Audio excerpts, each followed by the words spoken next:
We're going to unpack a fascinating biophysical mystery that completely challenges how we think about human health and inflammation. I mean, we spend our entire lives living on top of this planet, right? But how often do we actually consider the biological impact of physically touching it? Today, we're investigating a phenomenon known as grounding or earthing, and we're looking at research that asks a really bold question. Does the surface of the Earth actually possess the power to heal the human body? Okay, let's dive into this. The medical infrared scans we have here are exactly what made researchers stop and pay attention in the first place. You're looking at a patient suffering from severe chronic inflammation and pain. Those hot, bright red and white areas, that is active, throbbing inflammation. But look at what happens after just 4 nights of sleeping grounded, literally having their body connected to the earth. That intense heat is practically gone. The inflammation has drastically cooled off, and normal thermal symmetry is returning. This isn't just someone saying they feel better. This is a measurable, visible, physiological change. So what exactly are we talking about here? Grounding, which is also called earthing, is basically defined as direct skin contact with the surface of the earth. It could literally be as simple as walking barefoot on the grass or down a sandy beach. But, as we'll see in this explainer, researchers hypothesize that this physical contact does something incredible on a microscopic level. They believe it allows free, mobile electrons from the Earth's surface to spread over your skin and actually enter your body. Section 1. The grounding phenomenon, healing from the earth. The real-world evidence here is just wild. On one side, we have an 84-year-old diabetic woman with an open, resistant foot wound. It hadn't healed in 8 months, despite specialized clinic treatments. Yet, after just 2 weeks of daily grounding treatments, the wound is healed over and her circulation has dramatically improved.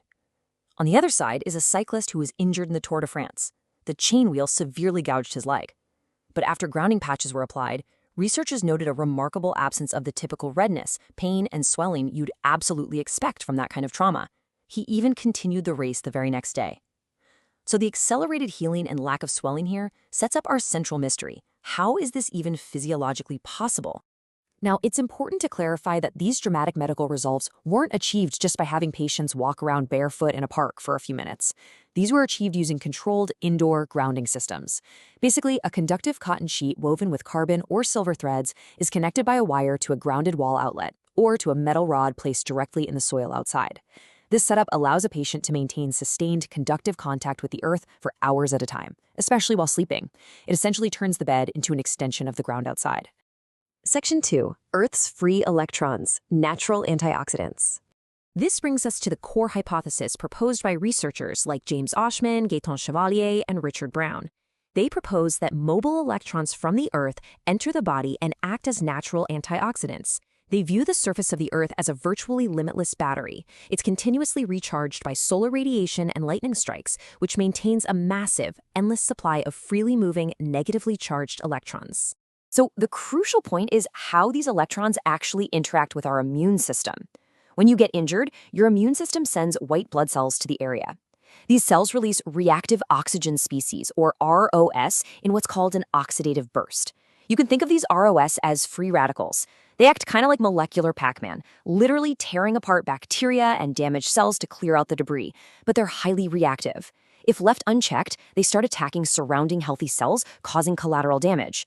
The researchers hypothesized that the Earth's limitless negative electrons flood the area and neutralize these positively charged free radicals, preventing them from damaging your healthy tissue once the repair work is done. Section 3. The living matrix, a body-wide network. But wait, if your foot touches the ground, how do those electrons reach an injury in, say, your shoulder? Well, the answer, according to biophysicists, lies in something called the living matrix. You see, your body is not just a bag of isolated chemicals floating around. Your connective tissue, particularly collagen, forms a continuous body-wide fibrous network.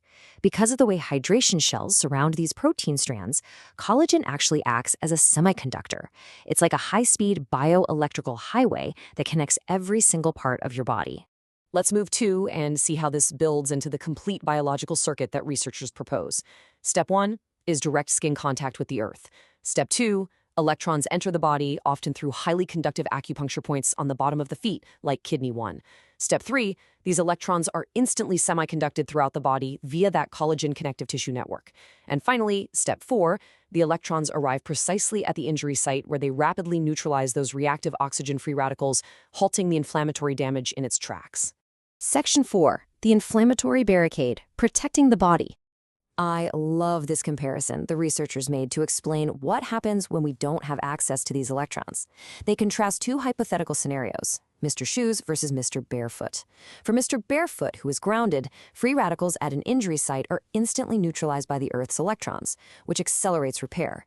But for Mr. Shoes, who is ungrounded and therefore electron deficient, those unneutralized free radicals start destroying adjacent healthy tissue. To protect the rest of the body from this spreading damage, his body forms an inflammatory barricade, literally a wall of tissue that traps the irritant. Now, what's really interesting about this slide is the visual difference. Notice that thick red barricade forming around the injury in the ungrounded person. While it protects the rest of the body, it also prevents regenerative cells and dietary antioxidants from getting in, and it stops toxins from getting out. This leads to a pocket of incomplete healing, a smoldering, chronic inflammation.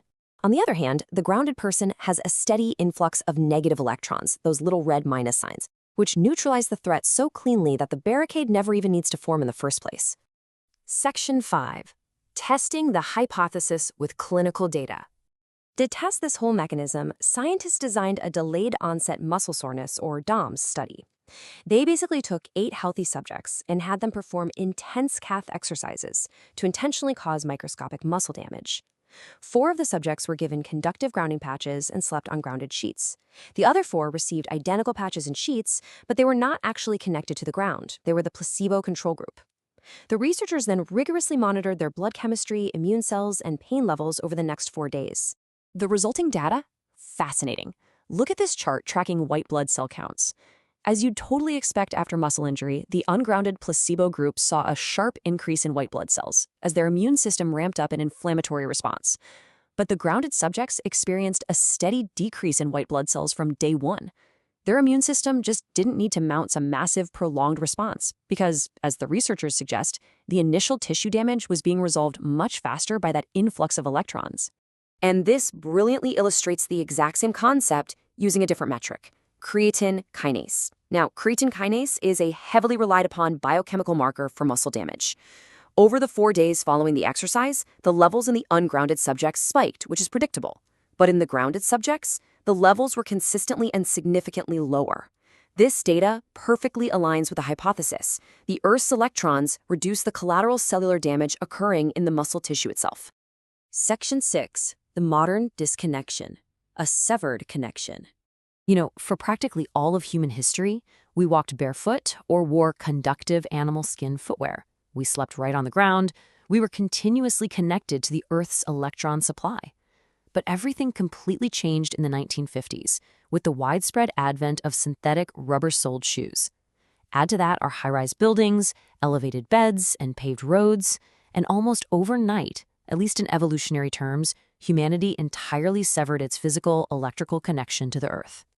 The researchers argue that this disconnection is absolutely not a harmless lifestyle change. Our immune systems evolved over millions of years to expect a constant influx of Earth electrons to balance our inflammatory response. Without them, we're left with that smoldering inflammation, that inflammatory barricade we talked about earlier. And as medical science knows for sure today, chronic smoldering inflammation is the root cause of the modern epidemic of chronic diseases. We're talking heart disease, diabetes, lupus, rheumatoid arthritis, and even chronic fatigue. Which brings us to the profound final question this research poses. If a simple, free influx of electrons from the ground can radically alter wound healing and stop runaway inflammation, we have to look at the massive rise in modern chronic diseases and ask, are we simply suffering from a massive global electron deficiency?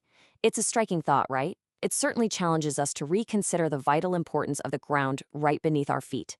Thanks for exploring this explainer with me today, and I highly encourage you to keep questioning the science of our incredible biology.